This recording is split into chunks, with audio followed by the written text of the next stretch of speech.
En tout cas de la suspension qui était à la base de 3 matchs pour Mathieu dans l'axe et Tabekou à droite. Voilà donc 6 changements. Du côté défensif ça manque peut-être de vitesse, ça sera peut-être une des clés du match. Au-delà des éternelles phases arrêtées. Et là, il y a eu une énorme ouverture avec une première grosse possibilité à venir. Altamari, ça passe juste à côté. Il a tenté sa chance seul. Et je pense qu'il n'y avait effectivement pas de position de hors-jeu. Et dans le dos de Boca, Mercier l'avait bien vu. Ouais, et là, il tente sa chance lui-même. Kofi n'intervient pas parce que le ballon n'est pas cadré. Première grosse possibilité du match finalement à mettre à l'actif de OHL. Après 9...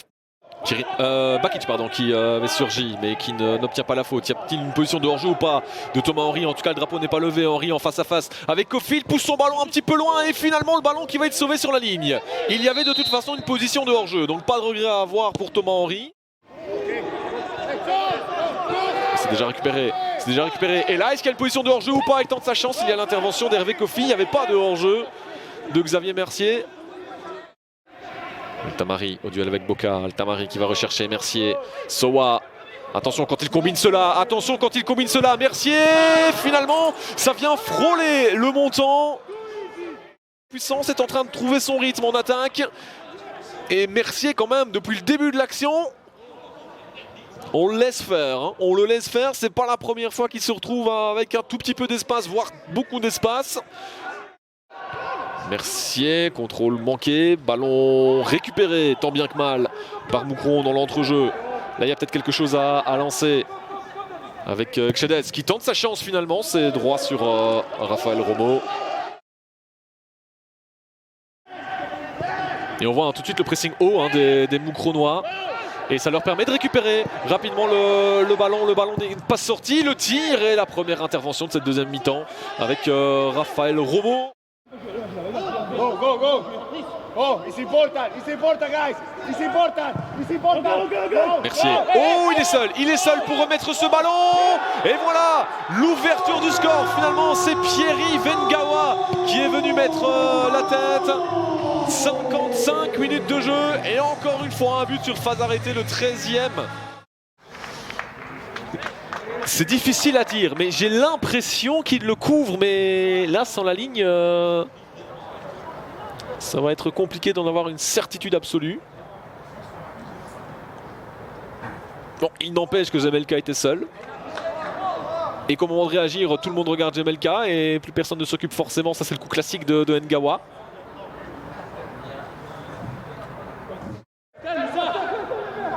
Boca. Le centre de Boca pour personne. Ça va être repoussé, mais il n'y a personne dans l'axe pour récupérer. Xhedez qui tente sa chance et l'intervention de Romo. Attentif. Piéger le gardien vénézuélien. Le contrôle. La frappe pied gauche et finalement la main suffisamment solide de Romo pour venir détourner ce ballon et l'envoyer en corner. Et le voici justement pour botter le corner, Xhedez. Et finalement, oh la retournée, mais qui manque de puissance. Autant piéger Romo, effectivement. Certainement trop d'espace d'ailleurs avec Denor. Mercier.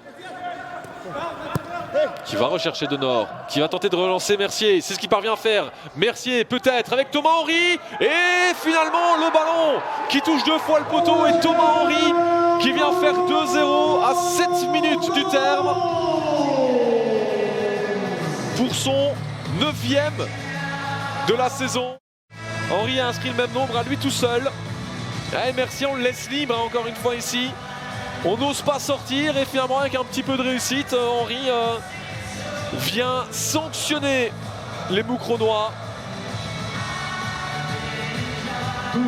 Xavier Henry, ben voilà, excellent match. Et là, est-ce qu'il va être le premier sur ce ballon? Oui, pour tirer.